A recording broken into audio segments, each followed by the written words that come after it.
Thank you very much, and I'm delighted to be here at the McGill Summer School this afternoon. I'm no stranger to McGill, and I know that it's a very important summer school, particularly on the political calendar. Now, I know that we're under time pressure, so I'm going to have to dispense of some of my speech already. But it's just to say that I'm delighted to be in the Glenties, a rural part of Ireland, a very beautiful rural part of Ireland, and it has all the ingredients that I look for as I travel up and down the whole of Ireland, looking at rural communities and finding ways that rural communities can fight back. And as I do travel, I am finding that there is a resilience there, that people now have found that. Now, we did have the Celtic Tiger, it's over and done with now, it's dead and buried, but now we want to get on with our lives. And that is the sense that I find as I travel through communities up and down the whole of Ireland. I'm not sure if you've noticed by now, but there is a common thread that runs through the panel here this afternoon, and it really cannot be underestimated how extremely important planning is, how extremely important community is. And community for me is one of my priorities, and towns and villages also across Ireland are one of my priorities. And I also had the privilege to launch with Bobby Kerr at the Ploughing Championships his Taking Back the High Street initiative, and I was really, really delighted to be a part of that. And I was delighted that Bobby indeed allowed me to be part of that. For the purpose of this afternoon, please allow me to set out my optimistic vision for rural Ireland. And as somebody who comes from a rural community, I know only too well the contribution that rural communities have made to the overall national development, as well as to the development of our own local areas. The evidence is clear. Rural areas make a significant contribution to the production of raw materials and activities which drive significant parts of our national economic life, such as agriculture, food, tourism, construction materials and energy. Developing and maintaining a vibrant rural economy is therefore of major national importance, as well as of particular interest to the significant part of the population that live in these rural areas. The crucial importance of support for agriculture, forestry, fishing and tourism and their associated industries is a given. Many people live in rural communities in Ireland, and many members of these communities live in the countryside. These communities cannot and will not be abandoned by government.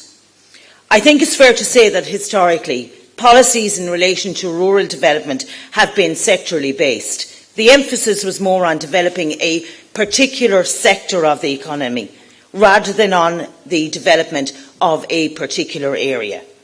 Agriculture was seen as the sector which had the most impact on rural areas. I am glad to say that we now take a more spatial or place-focused approach, which focuses on integrated development of local and geographical areas. The Government is committed to implementing a strategy for rural development on the basis of an inclusive approach to sustainable development, the integration of policies, a regional dimension and partnership, real partnership with the rural community.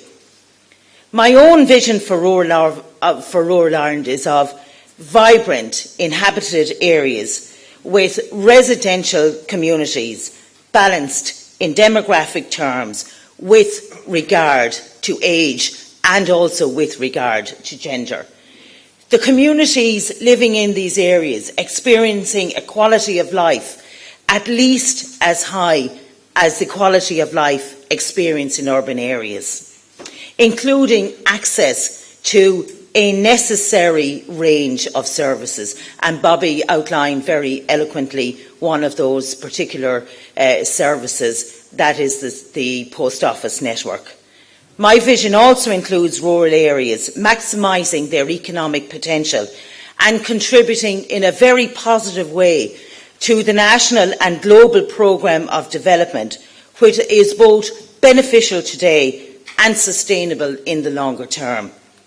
I acknowledge that rural areas need to be managed in a way that protects their environmental quality and that recognises the contribution of the environment to a high quality of life. Agricultural production will, of course, continue to be a significant element of the rural economy. Rural areas will need to develop their capacity to address future safe energy needs and food security needs, as well as conserving their natural environment. In my vision, the communities of rural areas and their settlements will rely on their local areas for an increasing amount of their food requirements, but I also want to see that these areas providing a level of enterprise that minimises the need for their populations to commute to major urban centres for employment purposes. And again, Bobby referred to that, at how decimated that all our communities were through the emigration cycle that seems to always befell Ireland. My vision is one where rural areas will have locations that have the capacity, facilities and opportunity to develop, retain and profit from high quality social capital, which they themselves will generate. This social capital is largely based on the strength and capacity of the rural areas themselves. Despite the many changes we have experienced in recent times, these communities have remained strong. That is the resource that I speak about that has to be captured, and that is the potential that we do want to capture, both as a government, both as regional authorities and both as local authorities.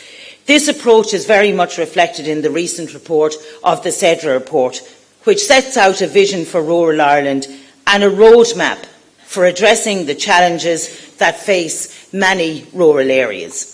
I recognise that the challenges facing rural Ireland are significant.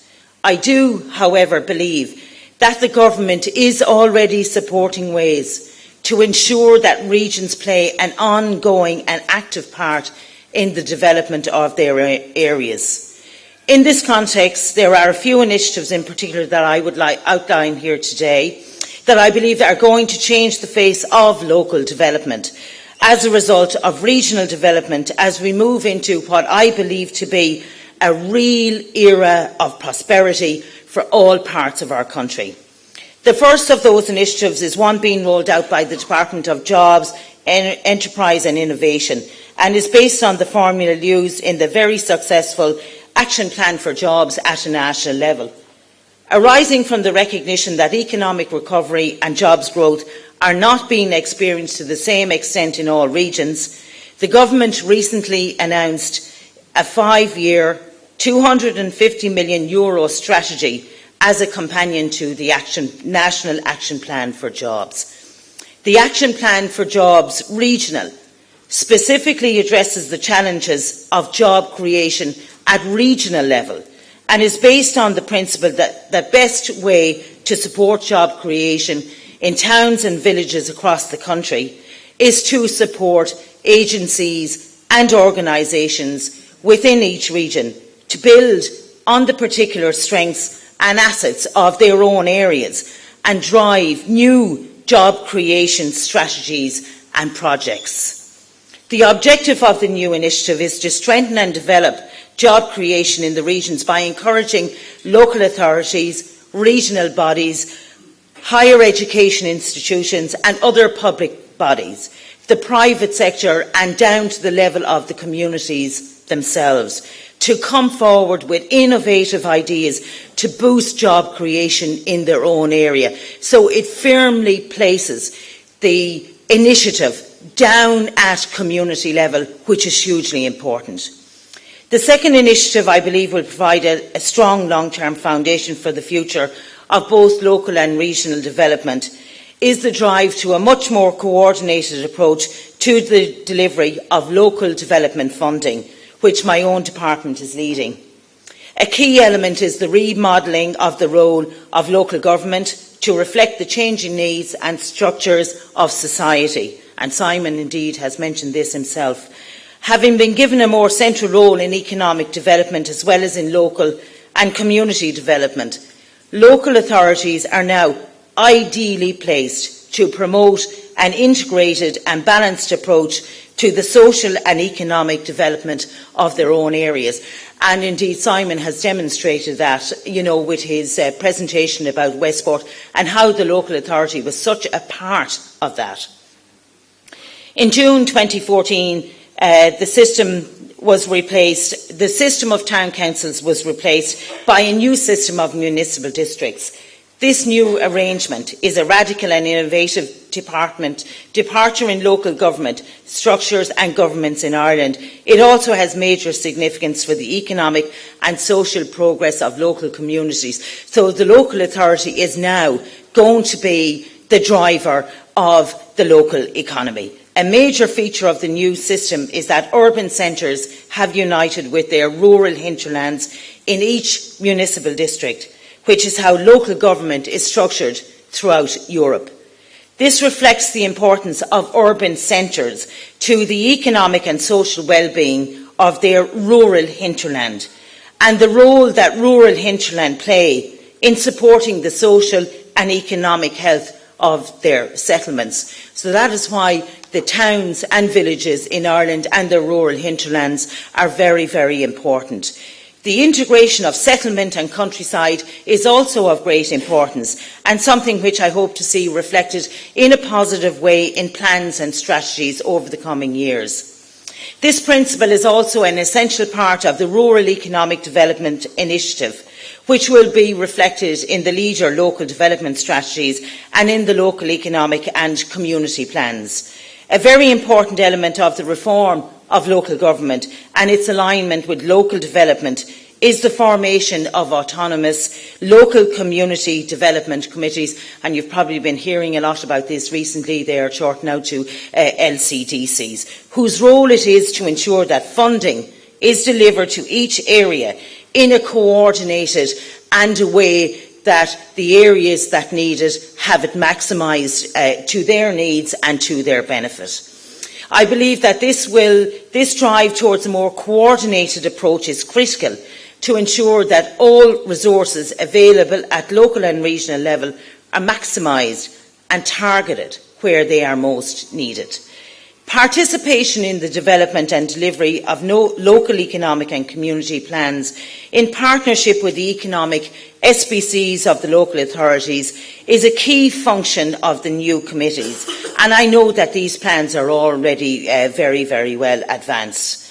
I cannot emphasise enough how crucial it is for the future sustainable development of these areas that the first local economic and community plans lay a very, very strong foundation for the future development of the communities in which they will represent.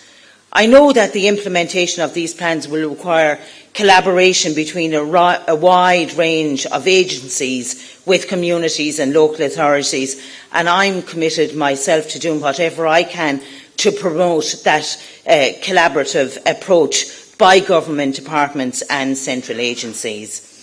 Also, in the context of my rural remit, I'm also charged with the overseeing and the implementation of the CEDRA recommendations, and there is significant work ongoing in various government departments to support that work. The Regional Action Plan for Jobs are rolling out over the next few months, and just last week the intervention strategy for the National Broadband Plan was launched by my colleague Minister White, and Bobby referred to this in his presentation as well. It's an important step in the implementation of the National Broadband Plan, as we are all aware that it is practically impossible to effectively conduct business without reliable and efficient broadband, and this is particularly critical when it comes to enterprise support and job creation. And also, as I travel to areas and communities around rural, I have to say without doubt that this is one of the single biggest and most important issues that has been raised with me. Access to and cost of high-quality broadband emerged from the CEDRA consultation process as one of the most significant challenges facing rural Ireland and one of the most significant challenges facing businesses in rural Ireland. Although it must be noted that as more services are delivered online, access to high-quality broadband is also becoming a social necessity as well. And for those of you who are mothers and parents indeed of, third-level students, there is, a lot of difficulties where they say they go home at the weekend and they haven't got a good internet speed and they find it difficult to do their assignments on the weekend. And that is an issue as well. While many rural businesses and households have access to a basic broadband service, there is a need to provide access to the kind of cost-effective, high-capacity internet service that is required to work in a modern business environment. This is the kind of service envisaged by the Intervention Strategy and National Broadband Plan in general. I am confident that the strategy will provide the necessary service to support the development of enterprise into rural Ireland. I've also launched with a budget of €2 million. I recently launched the pilot schemes for the Rural Economic Development Zones, REDS as they are now, and we're great at shortening these down to acronyms. REDS are now areas of activity that reflect the spatial patterns of local economic activities and development processes. They are sub-county zones within which most people live and work.